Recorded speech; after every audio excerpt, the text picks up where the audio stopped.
नमस्कार दोस्तों, आज हम आपके पास एक छोटा सा वीडियो लेकर आए हैं और ये वीडियो आपके लिए बहुत ही महत्वपूर्ण हो सकता है क्योंकि इस वीडियो में हम आपको बताएंगे कुछ इडियम्स के बारे में जो आपके कोर्स के लिए बहुत ही महत्वपूर्ण टॉपिक है। अगर आप किसी पेपर की तैयारी करते हैं उस नज़रिए से भी इडियम्स आपके लिए बहुत ही महत्वपूर्ण है। इडियम वो चीज़ें होती हैं जिसको आप कहावतें कहते हैं, उसको इंग्लिश में इडियम्स के नाम से जानते हैं। जैसा कि देखने में इनका जो वर्ड लिखा रहेगा वो अगर आप पढ़ेंगे तो उसकी मीनिंग अगर यदि आप निकालते हैं तो कुछ दूसरी आएगी, बट एक्चुअल मीनिंग उसकी कुछ दूसरी होती है। तो वीडियो स्टार्ट करते हैं और मैं आपको यहाँ पर क्लियर कराना चाहूँगा। जैसे पहला जो हमने इडियम्स दिया है वो है ए फिश आउट ऑफ वाटर। इसका मीनिंग देखने से ये आपको क्लियर होगा कि ए फिश मतलब एक मछली आउट ऑफ वाटर, पानी से बाहर है, या एक मछली जो पानी से बाहर है। तो ऐसी इसकी मीनिंग बन रही है आपके अकॉर्डिंग। लेकिन ये इडियम्स होते हुए इसकी जो मीनिंग होती है वो एक्चुअल में होती है इन ए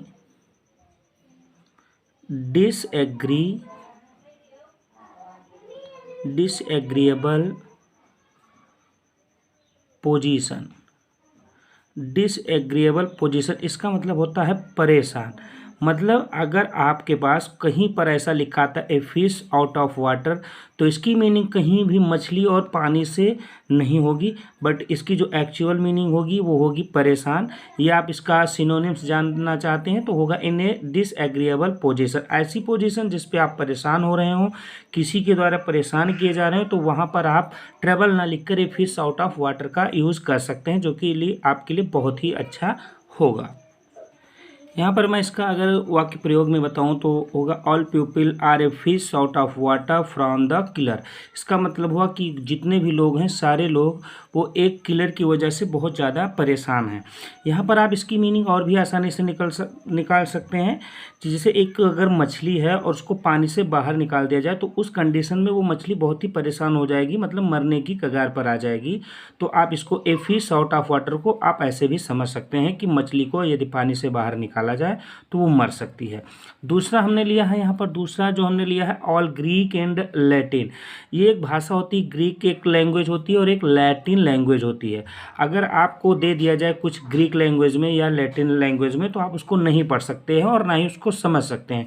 तो जो चीज़ आप ना पढ़ सकते हैं और ना समझ सकते हैं तो इसकी जो मीनिंग होगी, तो ये भाषा यहाँ पर नहीं लिखी है, इसका शुद्ध जो एक्चुअल मीनिंग होगी वो होगी समझ से बाहर, मतलब बियॉन्ड अंडरस्टैंडिंग। बियॉन्ड अंडरस्टैंडिंग इसका मतलब होगा, इसका मतलब ये हुआ कि समझ से बाहर, मतलब आप इस चीज़ को नहीं समझ सकते। तो इसको पढ़ने से ही आपको पता चल जाएगा वो चीज़ जो हमारे समझ में नहीं आएगी। एक ग्रीक लैंग्वेज भी आप नहीं समझ सकते और लैटिन लैंग्वेज भी नहीं समझ सकते। तो ऑल ग्रीक एंड लैटिन इसका मतलब हुआ समझ से बाहर। यहाँ पर भाषा का कोई मतलब नहीं होता है, यहाँ पर होता है कि सिर्फ और सिर्फ इसकी जो मीनिंग होती है वो होती है समझ से बाहर। इसकी अगर इसको अगर आप एक एग्जाम्पल के द्वारा समझें तो यहाँ पर लिखा है Sanskrit is all Greek and Latin to me. यहाँ पर संस्कृत एक भाषा का नाम है, इज़ ऑल यहाँ से लेकर यहाँ तक ये आपका इडियम्स है। इसका मतलब होता है संस्कृत जो है वो मेरे लिए समझ से बाहर है, इसको मैं नहीं समझ सकता। तो यहाँ पर ऑल ग्रीक एंड लैटिन का मतलब हुआ समझ से बाहर। तो अब तीसरा हम एग्जाम्पल आपका लेते हैं ए लायंस शेर। लायंस शेर मतलब होता है शेर का भाग।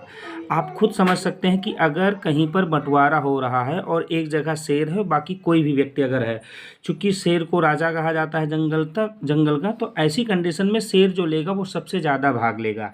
अगर किसी चीज़ का बंटवारा होगा तो शेर का हिस्सा एक्चुअल में सबसे ज़्यादा ही होगा।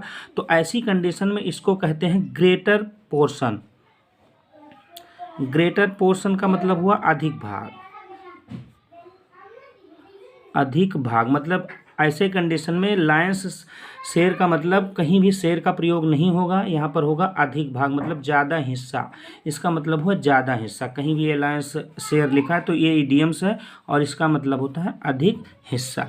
इसका अगर हम वाक्य प्रयोग करते हैं, यहाँ पर हमने जो इसका एग्जाम्पल लिया हुआ है I got the Lions share in the profit. यहाँ पर लायंस शेयर है, तो अगर आपके पास ऐसा कोई सेंटेंस लिख के आता है वहाँ पर लायंस शेयर लिखा है तो हिंदी ट्रांसलेट करते उस समय वहाँ पर शेयर का प्रयोग कहीं भी नहीं होगा। लायंस शेयर मतलब होता है अधिक भाग। अब इसका हिंदी देखिए, आई गॉट मैंने पाया, ए लायंस शेयर मतलब अधिक भाग इन द प्रॉफिट। प्रॉफिट में मैंने अधिक भाग पाया, ज़्यादा हिस्सा पाया। इसका जो है मेन सेंटेंस इस प्रकार बनेगा, यहाँ पर कहीं भी शेर का प्रयोग नहीं होगा। अगला जो एग्जाम्पल हम ले रहे हैं वो है आपका एट सिक्सेज एंड सेवन्स। इसका मतलब देखने से सिक्स मतलब 6 और सेवन्स मतलब 7 प्लूरल में लिखे हुए हैं। तो ऐसी कंडीशन में 6 ना तो प्लूरल में लिखा जाता है ना सेवन्स ही प्लूरल में लिखा जाता है, बट ये एक इडियम्स होने की वजह से यहाँ सिक्सेज में यस और सेवन्स में यस यूज हुआ है। अब इसका मैं मतलब बताऊं, अगर आप इसको सोचते हैं कि सिक्सेज कहीं पर 6 का प्रयोग होगा हिंदी ट्रांसलेट करते समय या 7 का प्रयोग होगा, तो ऐसा बिल्कुल नहीं होगा। इसका मतलब होता है इन कन्फ्यूजन। इसका शुद्ध मतलब होता है इन कन्फ्यूजन, मतलब जो आपका भ्रम पैदा करे, आप उसको समझ ना पाए, तो उसको कहते हैं इन कन्फ्यूजन। इसका मतलब होता है गड़बड़ या सड़बड़, जैसे जो बोलने वाले शब्द हैं उसको कहते हैं गड़बड़ या सड़बड़। तो अगर एट सिक्सेज एंड सेवन्स लिखा है तो इसका शुद्ध हिंदी जो होता है वो होता है गड़बड़ सड़बड़। जैसे इसके लिए मैं आपको एक एग्जाम्पल बताऊं, यहाँ जो वाक्य प्रयोग कर रहे हैं वहाँ पर आप देखिएगा, when I entered in the room, जब मैंने कमरे में प्रवेश किया, आफ्टर ए वीक, एक सप्ताह के बाद जब मैंने कमरे में प्रवेश किया, आई फाउंड, मैंने पाया कि ऑल थिंग्स, जितनी चीज़ें इस कमरे में थी, एट सिक्सेज एंड सेवन्स, मतलब वो अड़बड़ और सड़बड़ थी, मतलब गड़बड़ और सड़बड़ आप कह सकते हैं, या जैसे भाषा में अड़बड़ गड़बड़ जो भी आप कहना चाहते हैं वो आपका परफेक्ट मीनिंग होगी।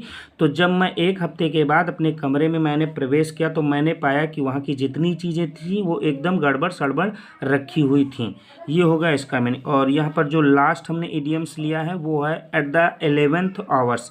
इसका मतलब होता है 11th माने 11 आवर्स माने घंटा, 11 घंटा। तो एक दिन में कितने घंटे होते हैं? 12 आवर्स होते हैं, 12 आवर्स होते हैं। मतलब ऐसी कंडीशन में 11th आवर्स लिखा है तो इसको आप कह सकते हैं कि लास्ट घंटे में, मतलब 12 बजने से 12 घंटे पूरे होने से 1 घंटे पहले। तो इसकी शुद्ध जो हिंदी होती है वो होती है एट द लास्ट मोमेंट।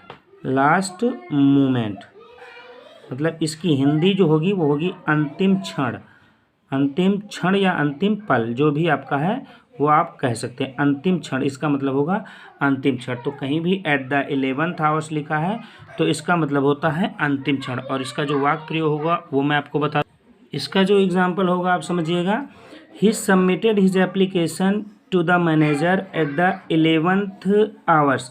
अगर इसकी कोई हिंदी पूछता है, आपको कहीं पर मिलता है, तो अगर ऐसे आप किसी पेपर की या किसी एग्ज़ाम की तैयारी करते हैं तो वहाँ पर जो एरर होता है, यहाँ पर एट के जगह पे ऑफ या कुछ ऐसी चीज़ें लिख दी जाती हैं जो कि परफेक्ट गलत रहता है। अगर द 11th आवर्स लिखा तो उसके ठीक पहले एट का ही यूज़ होगा। तो यहाँ पर जो हिंदी होगी, ही सबमिटेड हिज एप्लीकेशन, उसने अपनी एप्लीकेशन को दिया या सबमिट किया टू द मैनेजर को एट द 11th आवर्स, मतलब अंतिम क्षण में दिया, ना कि 11वें घंटे में दिया। तो ये आपका ये 5 इडियम्स आपके लिए हो गए। आशा करता हूँ वीडियो आपको अच्छा लगा होगा। ऐसे ही वीडियो देखने के लिए यदि आप हमारे चैनल पर नए हैं तो चैनल को सब्सक्राइब कर लें, जिससे ऐसी ही नॉलेजेबल वीडियो आपको मिलती रहे। धन्यवाद।